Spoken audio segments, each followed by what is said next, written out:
So the kinds of things that happen is that around 3 degrees C, the Amazon starts to burn down, forests become net carbon producers, not the sinks that they are today, and crops fail. We already will have failure of crops this year, but you'll get massive crop failure when you get rapid desertification and flooding.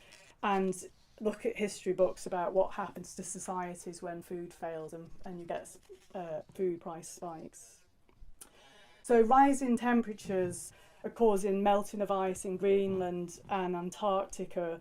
And whereas in the Arctic, because it's sea ice, it doesn't really rise the level of the sea, but these will cause sea level rises and consequently flooding, and in some places cities will be wiped out and uninhabitable.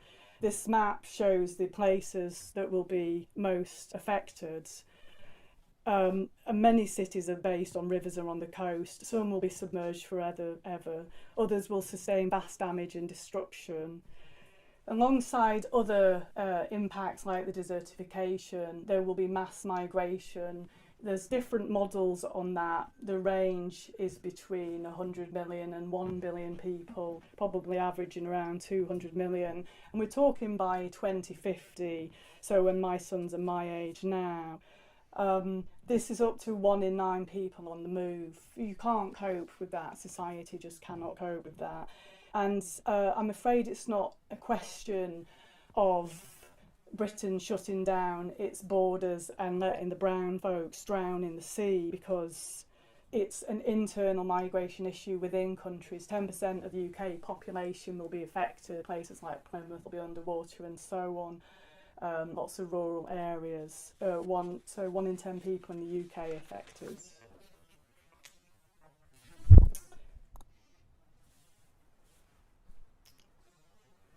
So there are other ecological pressures as well as climate change, and many of them are related. Ocean acidification is to double by 2100. It's seen as the evil twin of climate change. It's increased by 30% and set to increase by 150% by 2100. 20% of people rely on marine life for nutrition, and it's under multiple pressures. Some marine creatures won't actually be able to make their shells and their skeletons anymore, and marine life will just simply die off. The oceans are actually the lungs of the earth, possibly even more than the trees as far as I understand it. They produce between 50 and 80% of the oxygen and consume more than 25% of the carbon, but it's reliant on a thriving marine ecosystem. We also have air, soil and water pollution, and do you know what? If we deal with air pollution, climate change gets worse, because it's actually apparently scattering some of the light back to the earth, so that's a shame. We know about the plastic pollution, particulates and chemicals, the water depletion. Michael Gove actually said that the UK is 30 to 40 years away from a fundamental loss of soil fertility. We know about deforestation and habitat loss. So this led Dr. Marcia McNutt, who's the 22nd president of the National Academy of Sciences in America and former editor-in-chief of the prestigious journal Science, to say in an editorial talking about these cumulative impacts of ecological pressures and climate change, that even the most optimistic predictions are dire. So, talking specifically about extinction, there have been 5 major extinctions that scientists can see in the geological record. We hear more about the last one that involved the dinosaurs and was caused by an asteroid strike. There were 5 others, and they were all caused by a very rapid increase in CO2. The most devastating extinction event was called the Permian Triassic. 97% of all life was lost. There was a runaway feedback loop of events which led to the gassing of the planet by hydrogen sulfide. The rate of CO2 emissions today mirrors those of that time, and so that we do know that human extinction is a possibility on our current trajectory. We know the way that mechanism could work. I'm not saying it will, but it's all possible. So we are already, however, there have been 5 extinction events. We're already in the 6th mass species event. the sixth mass species extinction. So you've got scientists using a phrase, biological annihilation. Wildlife's dying out due to habitat destruction, overhunting, toxic pollution, alien species and climate change. The ultimate cause of all these factors is overpopulation, and specifically overconsumption by the rich. Species endangered include 1 in 4 mammals, 1 in 8 birds, and 1/3 of all amphibians. That's the event that we are already in, and 70% of the world's assessed plants. A 2018 study of British mammals said that 1 in 5 could be extinct within a decade. And the latest data on puffins, they're beautiful creatures, aren't they? 33,000 in 2000, in the year 2000, plummeted to just 570 individuals. I don't personally know how to cope with the grief of all this impact when I think about specific creatures.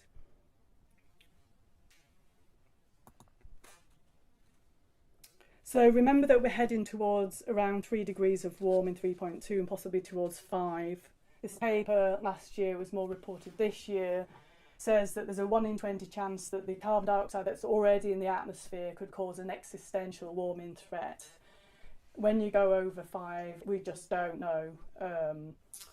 3 degrees C is catastrophic by 2050. Again, the lifetime of children around today, of my children. The author said it's equivalent to a 1 in 20 chance the plane you're about to board will crash. We would never get on that plane with a 1 in 20 chance of it coming down, but we're willing to send our children and grandchildren on that plane. So some humans are more likely to survive, we're good at surviving, but we really have to think about what that means for just a few human beings to survive. I really don't take a great deal of comfort in that. So Professor Jem Bendel is another person who's kind of, I guess, broken ranks with his academic profession and released a paper called Deep Adaptation this year. His take, having reviewed all of the scientific paper, he's a professor of sustainability leadership at the University of Cumbria, said societal collapse is inevitable and it's coming soon. Immense catastrophe is very likely. We're talking about massive loss of human life. And human extinction is possible, and also, just from the previous slide, we're already on a massive extinction of other life. This weekend gone, he presented the latest climate science data, so this is not out in the literature yet, but fundamentally that's what we need to be hearing now on the news every night. What is the current data telling us? And there was a great deal of concern that there was something happening with the Arctic jet stream that could lead to a collapse within 3 years' time. It's not guaranteed, but the mechanism's there.